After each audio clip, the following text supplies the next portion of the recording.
السلام علیکم و رحمت الله و برکاته. دوستان و برادران عزیز، الله سبحانه و تعالی نگهبانی هر یک کدیم ما و شما باشه. خداوند توفیق بندگی را عطا بفرماید.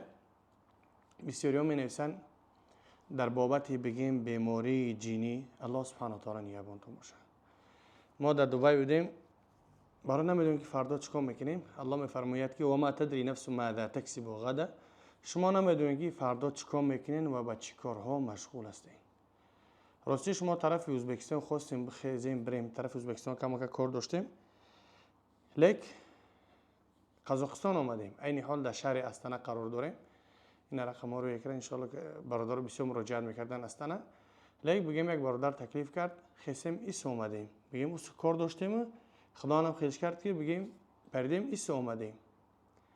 مثلا نقشه میکشه و نیک نقشه کش الله سبحانه و تعالی های.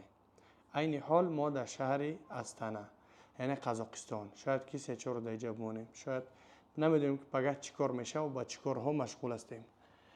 از همون خاطر فقط تکیه به الله سبحانه و تعالی. بعد برای انسانانی که بیمار هستند و فکر میکنن که جین دارن، فکر میکنن که از پشتشان کسی هست، فکر میکنن که از خانه برای میان کس لطمون میکنه و هر خیل فکر حراس غم و هر چی در بدنش وجود داره، الله سبحانه و تعالی میفرماید که و من یتوکل علی الله فهو حسبه. هر انسانی که تکیه به الله سبحانه و تعالی میکنه برای بسنده، یعنی نماز بامداد را خوندیم. رسول الله صلی الله علیه و سلم میگه من صلی صلاه الصبح هو فی ذمه الله. هر انسانی که نماز بامداد را بخونه او در ذمه خداوند او را به عهده میگیره که او را یگان چیز ضرر رسوندن نمیتونه. اگر که ما تکیه به الله سبحانه و تعالی بکنیم، یک دیم نماز بامداد را خوندیم، بعد نماز بامداد سلام دادیم، از جا نخیسته گفتیم 10 مرتبه لا اله الا الله وحده لا شریک له له الملك وله الحمد وهو على كل شيء قدیر، 10 مرتبه گفتیم. بعد وای سبحان الله وبحمده عدد خلقه ورضاء نفسه وزینة عرشه ومداد کلماته. این دعا را 3 مرتبه دیگه خوندی. 3 بار دیگه اگر بسم الله الذي لا يضر مع اسمه شيء في الارض ولا في السماء وهو السميع العليم. این دعاها را هم که بخونیم اگر تکیه به الله بکنیم، با والله قسم میخورم یگان چیز ضرر رسوندن نمیتونه الا قضایی که الله سبحانه و تعالی نوشته باشه، مرگ. یعنی انسان که تکیه به الله میکنه، وقتی که بعضی هستن که بگیم مشکلی، قرض، پرابلم دیگه چیزی که هست، الله میفرماید و من یتق الله یجعل له مخرجا. الله میگه هر انسانی که تقوا میکنه، پرهیز میکنه، الله او را از همه این مشکلی ها بیرون میکنه. بیماری جیندوری، مشکلی بیماری بگیم پسری از هر مشکلی داره. حتی میگیم مردمی پیش دعا میکنن، طلب میکنن الله برای ما حتی تپچکه نصیب بگردون، پاپشی نصیب بگردون، لباس بدنشون از الله سبحانه و تعالی طلب میکردن. پس چرا این روز ما که بیماریم، مشکلی داریم، دست به دعا نکنیم؟ الله میگه ادعونی استجیب لکم، طلب دعا کنیم ما اجابتش میکنم.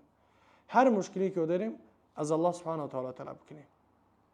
اگر که بگیم همه این چیزاش بازم بخوایم که بهتر و افضلتر شین، یعنی آب بگیریم بمونین، آب کلان یا ستیله تغره در هم دعا بخونین. مثلا الحمد 7 مرتبه، آیت الکرسی 7 مرتبه، آمن الرسول 2 آیت آخری سوره بقره یعنی آمن الرسول بخونین. بعد آیت الکرسی که خوندین، بعد قل هو الله احد، قل اعوذ برب الفلق، قل اعوذ برب الناس 7 مرتبه، 5 مرتبه، 3 مرتبه بخونین. در هم شوف کنین، یعنی دوف کنین، پوف کنین. هم آب بگیرین، با هم آب قطعی از سرتون تا پایینتون بریزین. اگر با خنکترش کنین با نور اعلی نور میشه، بهتر و افضلتر میشه. وقتی که من خودم خیلی احساسات میکنم، یا که چشمتون میکنه حسد داری در بدن، یا که بیماری جین داری، همین خیلی کارا رو بکنین با خواست الله و با اذن الله، با کمک یاردم الله سبحانه و تعالی چیکار میکنین؟ تبابت میوین، شفا میوین. الله شفا میده. الله فرموده است که و ننزل من القرآن ما هو شفاء و رحمت للمؤمنین. یعنی ما نازل کردیم قرآن را شفا برای مؤمن ها. مادام که الله سبحانه و تعالی قرآن نازل کرده، شفا هر کدوم خود توبت بکنین، خود بخونین. کسی که با بدتر هستن که نماز میخونن، عبادت را نمیفهمین، شب بخیرین کم کم تهجد بخونین، 2 رکعت، 4 رکعت، 6 رکعت، 8 رکعت، 10 رکعت. یک مدت یک هفته دو هفته بخونین والله که تغییرات در زندگیتون میبینین باذن الله سبحانه و تعالی خودش کمک میکنه ان شاء الله که شما بهتر و افضلتر میشین. الله هر کدی ما شما رو نیابون باشه، هر کجایی که باشین در حفظ امان الله باشین، با دعا باشین. عین حال ما در طرف قزاقستان شهری استانه قرار داریم. خدا نگهبان. السلام علیکم و رحمت الله و برکاته.